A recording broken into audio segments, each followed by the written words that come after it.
and welcome to the final IoT Security Foundation webinar of 2024. Today's broadcast will be the 22nd installment of this series, and every single one of them is available to watch in full on our members-only platform. If you're not an IoTSF member, you can watch shortened versions on our YouTube channel, and I'll put the link for our YouTube channel in the Zoom chat in just a few moments if you're watching live. One more thing before we get started today. TechWorks is the parent organization of the IoTSF, and on Wednesday next week, it's the annual TechWorks Awards and Gala Dinner in London at the very salubrious Royal Lancaster Hotel just beside Hyde Park. So one of the categories will be the IoTSF Cybersecurity Leadership Award. The nominees are Zaya, Quantum Dice, and Skills Da. Quantum Dice are again nominated in the Entrepreneur of the Year category for their COO and founder, Zanet Zariva. So good luck to her and all of the other nominees. So coming up later in today's broadcast is Mustanir Ali of the BSI, and he'll be presenting upcoming changes to the Radio Equipment Directive for IoT devices. But our first special guest today is Jeremy B of the UK's National Cyber Security Centre, the NCSC, and he's presenting on post-quantum cryptography. Now, if you've got any questions for Jeremy, please ask away, or if you've just got any comments or observations, please put them in Zoom chat if you're watching live. Now, because of the nature of his role, Jeremy B is genuinely his professional name, but he'll be off camera, and he joins us today from Cheltenham. Jeremy, the floor is yours. Thank you, Chris, and hi, everybody. So I'm Jeremy. I head up the cryptography teams in National Cybersecurity Centre. I'll describe what that is in a bit. So I'm responsible for people that cover a wide range of cryptographic disciplines, from foundational research through to guidance and consultancy on use of cryptography and the assessment of secure cryptographic products that we rely on within government. So I'm just going to go through a few preliminaries. I'm going to talk today about sort of the coming migration to post-quantum cryptography. And before I do that, we'll have a few technical basics, and I'll describe what NCSC, National Cybersecurity Centre's role is. So we are the authority within government for cybersecurity and cryptography. One of the things I need to know is that authority is technical, is technology focused. So we don't set national policy. We input to it where needed. We don't have a regulatory or a sort of a mandation role in most sectors. So instead, the way we work is by producing advice for the general public, which we put on our website, targeted support where that's needed for, say, particular sectors of critical national infrastructure, or where there are particularly unique needs in government. And then in some cases, particularly around defence and national security, we do set standards for use of various technologies. And alongside those that sort of guidance, advice and standards, we also have an assurance function, offer consultancy where we can uniquely add value as opposed to sort of the great stuff that happens in industry, and have a responsibility for supporting the development of cybersecurity skills across the UK. Okay, we'll move on to the technical part briefly. So I know a lot of people here will be familiar with this, so I'll go through fairly fast. So we're interested today in post-quantum cryptography, which is mitigating the threat that to cryptography that comes from a quantum computer. So what's one of those? It's a computer that uses properties of quantum physics, so things like the superpositions, the ability for particles to be in sort of more than one state simultaneously, that uses entanglements, the idea that what happens to one particle can affect potentially a distant one elsewhere through entanglement, to perform computations. So the fundamental unit for quantum computing is the qubit rather than the bit. So we don't deal with noughts and ones. We deal with superposed combinations of noughts and ones, potentially entangled. So there's sort of lots of multiple bit computations able to be done at once. Quantum computing, when it comes, when large-scale computers comes, they're not a panacea. They are not faster than classical computing for most computations. There are a very small number of problems for which quantum computing offers a massive speed up. And from a cybersecurity point of view, one of those or some of those problems are those that relate to cryptography. So in this context, we're talking about current public key cryptography at the moment. So this is the mechanisms that we use on the internet and elsewhere for key exchange, so creating or transmitting or agreeing cryptographic secrets that are then used to encrypt data, and also for digital signatures, so mechanisms for proving that messages have come from who they claim to, proving that they haven't been changed in transit. So the sort of authentication and integrity of messages. Key algorithms used for that at the moment are RSA and elliptic curve Diffie-Hellman, so various elliptic curve mechanisms, and they are both based on sort of fundamental hard mathematical problems, as in things that classical computers can't solve quickly. One of those is integer factorization. So RSA, for its security, relies on the fact that for a classical computer, if you start with a big number that you know that's the product of two smaller primes, factoring those is extremely computationally complex. And Diffie-Hellman relies on something called the discrete logarithm problem. Both of those are easy for future large-scale quantum computers to solve. But they're widely used in sort of all the common protocols on the internet, TLS, SSH, IPsec, and other protocols that will be sort of more bespoke for various environments that I think a lot of this community will work in. So the key insight, and this dates back to about 1999, was Shor's algorithm, that when we have a cryptographically relevant quantum computer, this doesn't exist at the moment, but something that is able to carry out error-free or at least easily error-corrected computations at scale, then Shor's algorithm will be able to solve those two hard math problems. So what does that mean in terms of the threat? Well, with a cryptographically relevant quantum computer, there are sort of two modalities of attack. One of those is what's called the store now, decrypt later attack on key exchanges. So the idea there is that an adversary could collect a key exchange now, store data that has subsequently been encrypted with the key that's generated there, and decrypt it in future when a future quantum computer exists. That sounds like an enormous threat, and in a few niche use cases it is. I think it's one that we have to be fairly careful about how we talk about. There's some nuance behind it, because we've talked about an adversary, and this really means an adversary that has the access, the means, the motivation, doesn't have a simpler route to attacking a system, and is willing and able to collect and store data for a number of years. Nearer the time a quantum computer exists, there's also a threat on forgery capability for digital signatures. So the idea there is you compromise a signature operation and can then arbitrarily join masquerade as a legitimate participant in a network, or in SAE, legitimate owner of a piece of cryptographically signed material. So I say, in principle, most PKC in use today could be broken by a cryptographically relevant quantum computer. In practice, we have some time, so I'm going to talk today about what the mitigations are. Our position as NCSC, and I say many other state cybersecurity agencies, pretty much every state cybersecurity agency that's ever published anything, our advice is that the solution is post-quantum cryptography. So this is cryptography that's built on asymmetric cryptography algorithms that are based on math problems that are believed to be secure from attack by both classical and quantum computers. So for which there is no known quantum algorithm equivalent to Shor's algorithm that could solve those problems.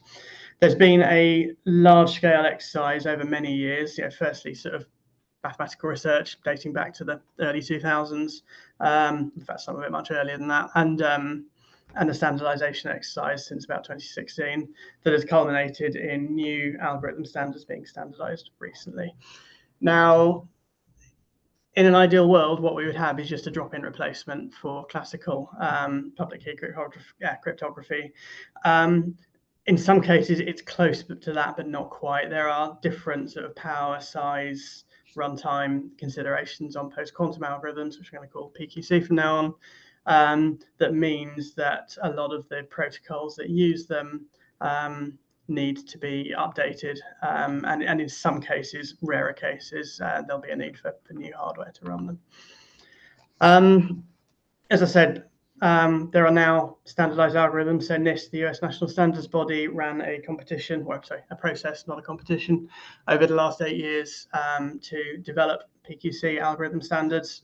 They released one for key encapsulation mechanism, which is approximately key exchange, and 2 for digital signatures this summer.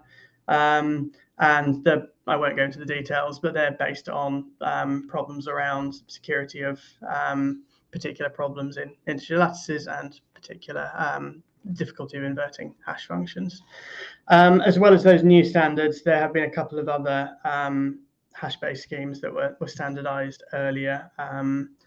They have some implementation difficulties, but they are useful. They've been sort of there for those organizations that have needed to migrate to PQC more recently.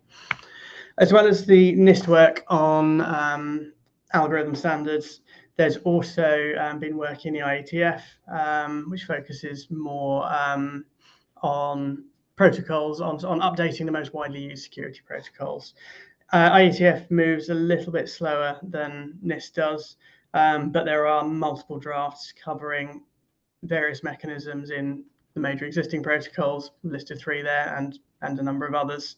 And when they're ratified, they all form RFCs, which again will act as standards that can be implemented. So thinking about what this means for NCSC, I'll note what I said at the start. We are the UK's National Cybersecurity Agency, and we have responsibilities on cryptography amongst a whole bunch of other cybersecurity disciplines. So our aim is to drive down the UK's overall cyber risk. Some of that happens through cryptography, some of it happens through broader sort of systems thinking. So it is our job to help uplift sort of all users' cybersecurity. We don't want to focus all our efforts on migration to PQC at the expense of thinking about sort of some of the nearer term risks around ransomware, but nor do we want to just focus on the near term and leave the UK vulnerable in future. And if we think about how we do that, it's very much about the secure by design principles. So think about the whole system and purpose, design for the context of use, design in a way that makes it hard to introduce vulnerabilities. So as we're introducing new cryptography, that might mean things like common APIs, or it might mean having sort of a robust and resilient skills base in the UK that can that can support those designs, and alongside that, make sure that when we have to add new functionality, that systems are designed in a way that we can. So back in November 2023, we published our guidance. It's easy to find on the web, on next steps in preparing for post-quantum cryptography. So this was sort of giving guidance on, in preparation for NIST standardizing their algorithms, on what organizations can do to prepare for their migration to PQC. Gives advice on algorithm choices, which we sort of edited slightly just to sort of link to the final standards when they came out. It gives advice on how to aim for a long-term PQC only future. And it's been accompanied with a blog that sort of gives some messages about sort of how one thinks about some of the early stages of planning. And I'm going to talk a bit about those now. When we think about post-quantum cryptography, as I sort of hinted at, I think earlier in the talk, it's primarily been a topic for cryptographers and mathematicians since, for the last 20 years. And that's been, certainly the standardization activity started as that, how we got confidence in the maths. But really, we're now talking about a global scale IT and OT migration problem. And that means it's not a problem for mathematicians, it's a problem for IT and security professionals. So that means that everyone has a responsibility to think about for their organizations what migration might look like. The first point to note is that it's not free, and it'd be nice if it were, but we should note it's not just drop-in replacements as part of normal system management. There will be a need for some investment, and that's going to be, I guess, cheaper, less expensive if the migration is well planned. In an ideal world, all organizations have something that looks like a regular technical refresh cycle, or at least, piecewise technical refresh cycles in their systems. Where you have that, then baking in the PQC migration into that planning, I think hits the goal we have of supporting the wider cyber resilience and not just upgrading cryptography. But some really early stuff that people need to be doing is thinking about cryptographic discovery. So the motivating thought here is that you can't really plan what your migration is going to look like until you know what your systems look like. So know your systems, know your data, know how it's protected, and sort of take that initially top-down look. Upgrading cryptography does, of course, mean finding and replacing vulnerable algorithms.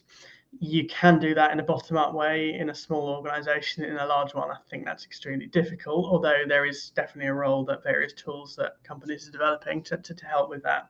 But in practice, I think a lot of organizations will be working with their managed service providers or their cloud service providers to really sort of help them think about how the data and the systems, taking that data first approach, how they're being protected and how they will be in future. So if we dig into that discovery a little bit more, we can sort of start to flesh out the questions that we might need to answer. So firstly, what data do you have? Where is it held? What systems is it stored on? What systems does it transit? And that means maybe in your organization, but maybe outside it as well. What's its value to you? What's its value to a potential adversary? And how long is that value? How long does that value persist for? Stuff can be extremely valuable to you now and not in a year's time. Probably not a priority system to migrate. Whereas if you've got stuff that is slightly lower value now, but will persist with the same level of importance to you for 20, 30, 40 years, that might be an area to focus on. Once you know what systems it transits, how data are on those systems protected, and that's where we start to dig down a little bit more into the technical detail. What might be hard about migrating? Have you got dependence on very long-lived hardware? And then also, what are your supply chains like? Do you know what your supply chains are? Can you find out what their plans for their own migration to PQC look like? In a sense, all we're describing here is sort of good auditing practice, but I think we all know auditing and asset management practice, but I think we all know how hard that is. So really, there's a call here for a sort of a strong focus on that, as well as looking at the data, which is that sort of top level of the discovery. We then want to think about the cryptographic inventory. So a good inventory should highlight the starting point. So think about validity of your certificates, how long they're valid for, how long your signing keys are valid for. Think about where you have hardware roots of trust or difficult to access cryptographic roots.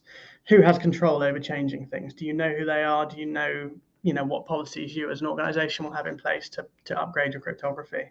And then again, maybe for this community in particular, what interesting protocols are used in your in your domain? Are there places where we sort of think that general purpose advice won't be available, or that you need to sort of, as a community at least, to sort of engage in thinking about what the future standards might look like? And a side point here, note that what you're broadly doing here is writing down an attack path into your systems, not for now, but for the future. So when you're doing this inventory work, you need to hold it securely. Once you have such an inventory, then you can start planning the migration activities. And I think everything on this slide is an obvious conclusion from what we've talked about on the previous few slides. But in particular, given this list of priority stuff, how much of it's in your control, or which integrators, service providers, or other partners do you need to work with? You will probably need to wait for protocol standards.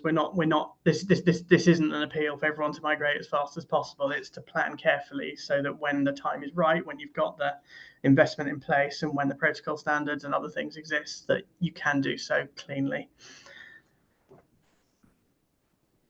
I'm going to finish off just with sort of a couple of brief challenges. I don't have answers for all of these.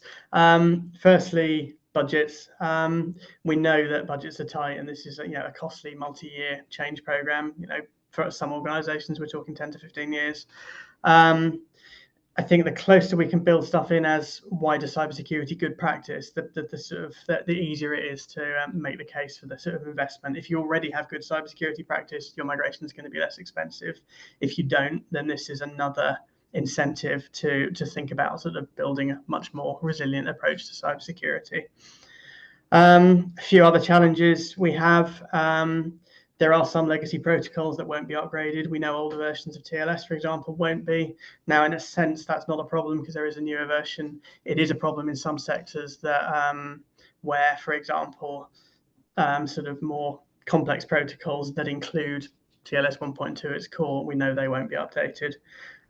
So there's something more root and branch there, thinking about how one might think about updating systems that are effectively out of support, out of date, or what can you take offline and still get business value from. Okay, that's pretty much it from me. I think I'll finish just by summarising those sort of 3 key technical positions from us, and please read our guidance. I'm sure Chris can send the link around afterwards. Firstly, well-planned discovery activities really matter. I think the more care we take over those in the next 2 to 3 years, the easier the national migration is going to be. Secondly, just reinforce the point, the algorithm standards that came out this year, they're a start point, not an end. We need to make sure we have good, good implementations of those and of the protocols that build on them. And as NCSC, we will be sort of updating our protocol guidance as that comes out, so we can signal to the UK when they're ready. And then where possible, if you can plan your migration as part of your broader cybersecurity program or your regular technical refreshes, then it'll be much easier. Okay, that's it from me. Thanks. Thank you very much, Jeremy B. Jeremy, of course, you are incognito, but I can say that you are from Cheltenham. So thank you very much for that presentation and joining us today. We'll come back to you. There's an absolute ton of questions coming in for you, Jeremy. So we'll get to those in a short time. Just before we move on, I'm holding, let's put it there, this brand new report, which was published on Monday, the 2024 edition of an annual report entitled The State of Vulnerability Disclosure Policy Usage in Global Consumer IoT. And as I say, this came out this past Monday. The report has been prepared by IoTSF member Copperhorse and it's sponsored by HackerOne. Now, this is a 32-page document and it's available for download right now in the news section of the IoTSF website, or if you're watching this broadcast live, I'll put the link in Zoom chat in just a few moments.